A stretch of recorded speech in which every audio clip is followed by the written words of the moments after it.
So, this is another video focusing on the best roamer, but this time we will concentrate on support roams. If you find our videos helpful, go ahead and hit that subscribe button below as a token of appreciation. Let's start right away.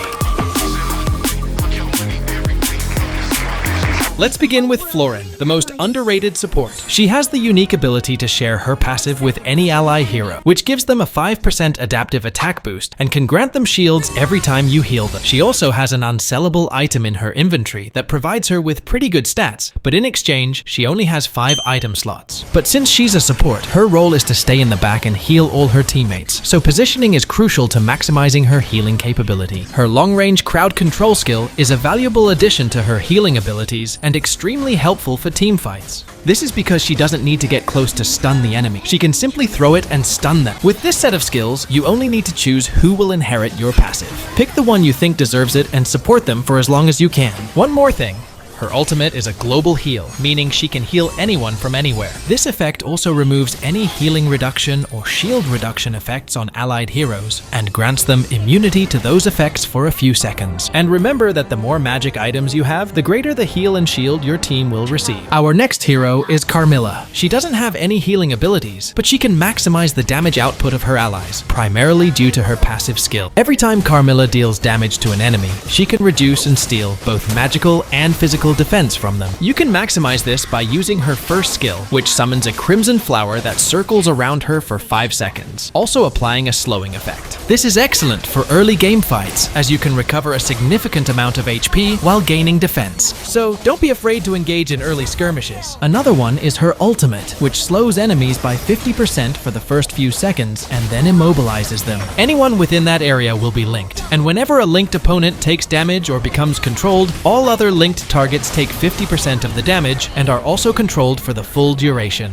This synergizes perfectly with her second skill, Bloodbath, as you can stun all of them for the full duration. Additionally, you can maximize the stun duration by using Petrify. You can choose any of these builds. Next one is Kaja. All of Kaja's skills have the ability to paralyze enemy heroes and summons. Paralyze is an effect where the targeted enemy is slowed and has their damage reduced by up to 3% for 5 seconds, stacking up to 8 times. To be honest, that's indeed a significant amount of damage reduction when reaching maximum stacks. As a support, Kaja takes on the role of initiating team fights with his ultimate Divine Judgment. Divine Judgment allows Kaja to target and pull an enemy hero towards him, effectively immobilizing them for a brief duration. This is also beneficial for assisting teammates, considering how long his stun lasts, which is 1.5 seconds. It can also be used to catch agile assassins, and they won't be able to react. But be careful when using your ultimate and estimate the distance accurately to avoid situations like this. You can use either of these two builds for him.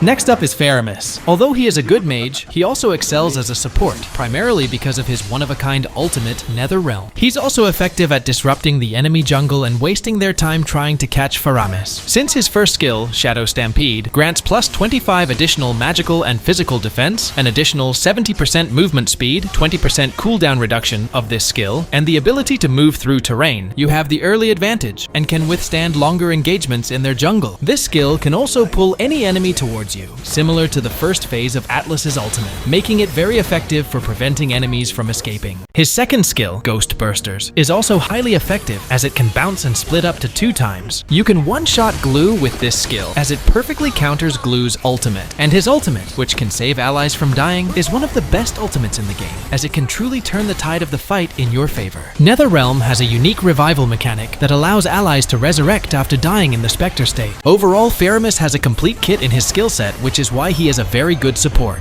You can use either of these two builds.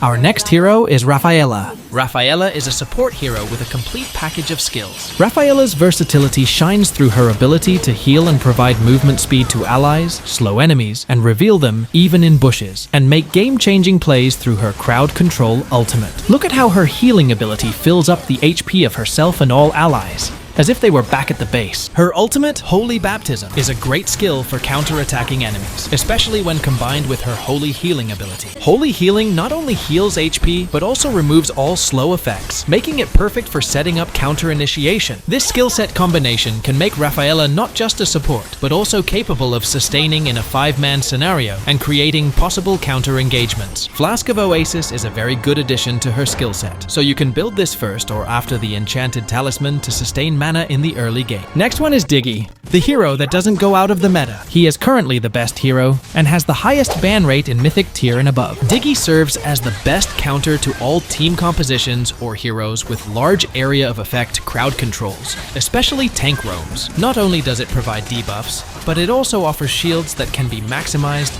with the item Flask of Oasis. There is a strategy heavily used in ranked matches, involves Diggie's first skill, Auto Alarm Bombs. You simply wait for the wave to arrive and spam bombs on the marksman, forcing them to retreat to their turret and preventing them from gaining experience from the minions. You can also plant 5 bombs and then wait for the victim to arrive. You can try this build.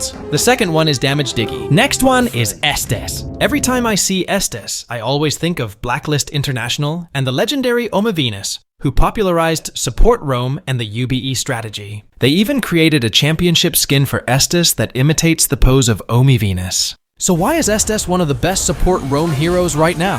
The first reason is his slow, which is almost as effective as a stun because it slows enemies by almost 90%, making even Mutun feel embarrassed for not making it 100%. And of course, the reason Estes became known is because of his incredibly strong healing ability.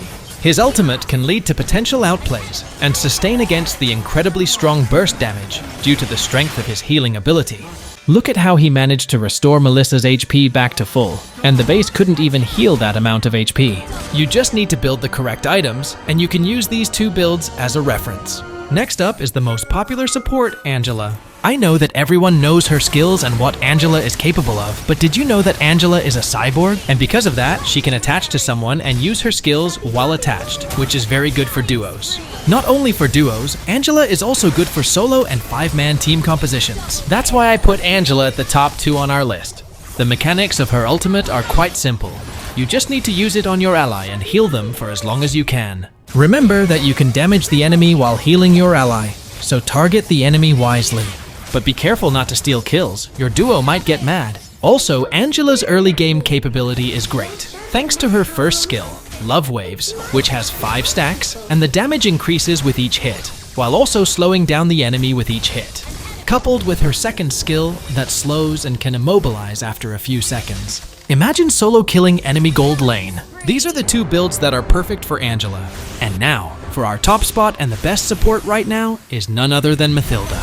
Mathilda is the second highest win rate hero after Minotaur and has a 95.72% ban rate in high ranks, making her our #1 support right now. This is because even though she's a support, she can deal a significant amount of damage due to her first skill, Soul Bloom. The more distance you create, the more damage it will inflict on the enemy, and you can combo it with your passive that gives you movement speed after you hit. Add to that her ultimate, Circling Eagle, which allows her to fly around an enemy and grants her crowd control immunity. This gives her more distance, adding damage to her first skill, and can also apply a soul mark, causing her first skill to prioritize targets with a soul mark. And once the duration ends, you'll be crashing into them, leaving them airborne. So her combo is using her first skill, followed by basic attacks, then her second skill, and finally her ultimate to maximize the damage. Her second skill, Guiding Wind, is the one providing a significant shield to her and nearby allies, and allies gain the ability to dash towards you. This skill is low-key one of the best skills in the game,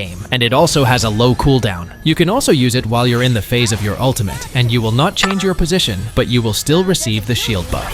This is the perfect build for Mathilda. If this video helped you, don't forget to subscribe and hit the like button. Stay tuned for more giveaways.